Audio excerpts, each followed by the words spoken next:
No, and speaking of saying something bad about Reagan, Jeffrey Lord, and I mentioned his name yesterday. Jeffrey Lord was in the political office of the White House during the first term of Reagan, maybe both terms. Jeffrey Lord now writes the American Spectator. Jeffrey Lord, like me, didn't understand all this stuff at Newt yesterday. You know, AP has a story referring to me now as conservative radio titan. And they described me as trying to defend Newt on this yesterday, and in the process, nevertheless, recounting all of the things that Newt had said. I wasn't trying to defend Newt, as AP said. All I was saying was, I pay close attention to this stuff. Even when I wasn't doing a talk show, this stuff was my life. The last 2 to 3 years I was working with the Kansas City Royals, that would have been 81, 82, 83. And I got back into radio in 1984. I was immersed in this stuff, and Newt, the only thing I knew about him was that he was the premier, there were a lot of people trying, but he was the premier Reagan defender in those special orders. And I just had never heard any of this stuff. And Jeffrey Lord, who worked in the White House at the time, had not heard any of this stuff. So he did some research and has written a piece that is now in the American Spectator, the Spectacle blog. I just got it. It prints out 6 pages, and I have not had a chance to read the whole thing, but it seems like Elliot Abrams has been had. It seems like Elliot Abrams had a piece of National Review really ripping it anew, was spoon-fed some out-of-context stuff. It's been documented to be, for example, the quote where, let me grab it here rather than try to paraphrase it.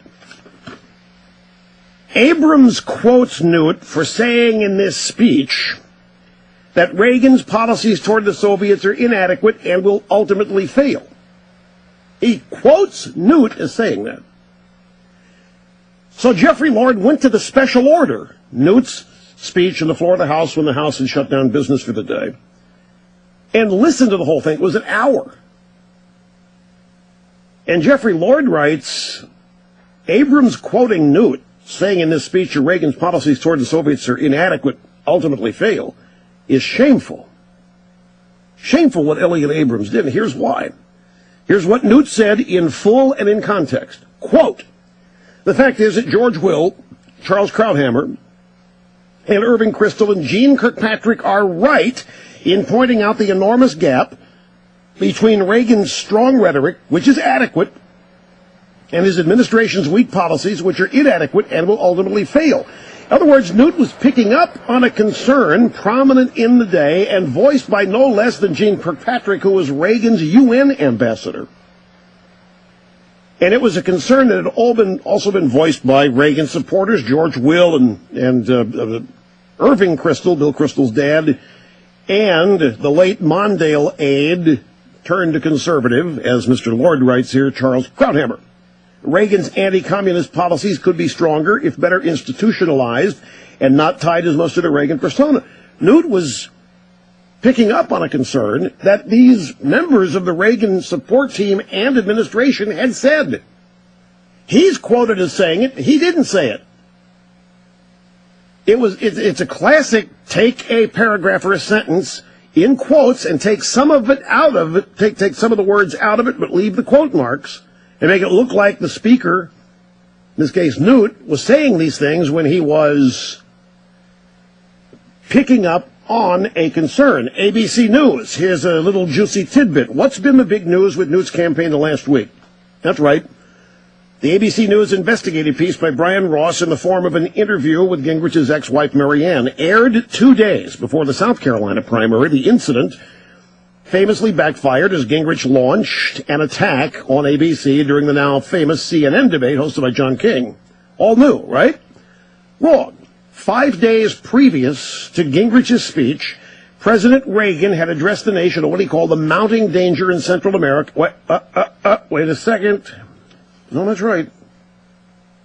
5 days previous to Gingrich's... Wait a second. This had... Let me just complete this. Why I said I'm reading this live. I have not had this. I don't know what 5 days previous to Gingrich's speech, President Reagan had addressed the nation in what he called the mounting danger in Central America from Nicaragua. Nicaragua, which Reagan described as a Soviet ally on the American mainland, only 2 hours flying time from our own borders. With over $1 billion in Soviet blockade, the communist government of Nicaragua has launched a campaign to subvert and topple its Democrat neighbors. Typically, the liberal media of the day zapped Reagan. Sure enough, buried in the March 21st, 1986 Gingrich speech on the House floor, Gingrich was tough on the media's handling of Reagan's speech. And who did he single out for criticism? ABC News. Said Newt, all too often the news media itself is grotesquely uncritical and grotesquely willing to use Soviet language to explain Soviet behavior. Possibly it reached its epitome when ABC News put on a paid Soviet propagandist following the President of the United States. In other words, 26 years ago, Newt Gingrich was busy incurring the institutional wrath, not just the mainstream media in general, but ABC News specifically, over the issue of their grotesquely uncritical treatment of the Soviet dictatorship. Now, what America is seeing in real time today in the 2012 presidential campaign in terms of Newt taking on both the media in general and ABC News in particular is decidedly not new. There's a history here, a long one, of Gingrich calling out ABC, and as seen in the now infamous ex-wife interview, ABC pulls no punches when dealing with Newt Gingrich. Anyway, this is as I say, it prints out the 5 pages. The first half of this piece is the most meaningful. It's all good, but it illustrates here, the headline of the story is Elliot Abrams caught misleading on Newt. And Elliot Abrams, you have to understand, Elliot Abrams' reputation is beyond repute. He's gold. He's the coin of the realm. And that's what made people curious. So Jeffrey Lord got together with some stuff and people and found out that it appears that Mr. Abrams has been spoon-fed some stuff that he didn't question, because there's an institutional dislike for Newt amongst the conservative establishment, and so on and so forth. In fact, here's how Mr. Lord writes about it. A piece like the one Abrams wrote depends for its success in garnering headlines, which it did, by assuming no one will bother to get into the weeds and do the homework. Usually a safe assumption when dealing with the mainstream media, particularly a mainstream media that, as one with establishment Republicans, hates Newt Gingrich. Not so fast. Due to the diligence of one Chris Sheave of a group called Aquaterra Strategies in Washington, Mr. Abrams has been caught red-handed in lending himself to this attempted Romney hit job. Mr. Sheave, you see, is himself a former foreign policy aide and none other than Speaker Newt Gingrich in his days as Speaker.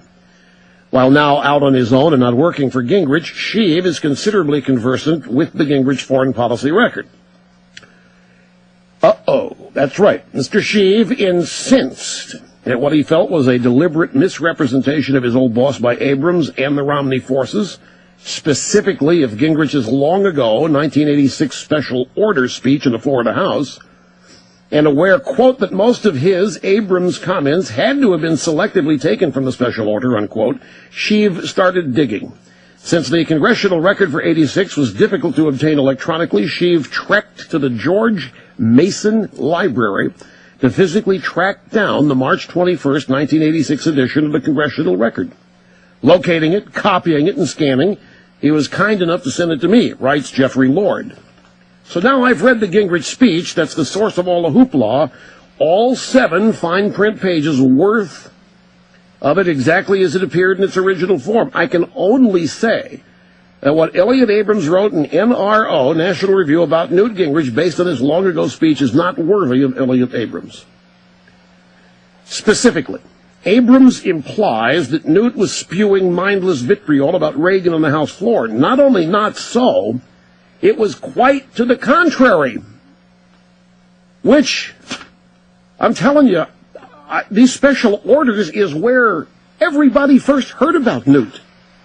And he was the premier defender of Reagan. That's why all this stuff yesterday had me scratching my head. Here's a quote from Newt in this special order. Let me be clear. I have the greatest respect for President Reagan. I think he personally understands the threat of communism.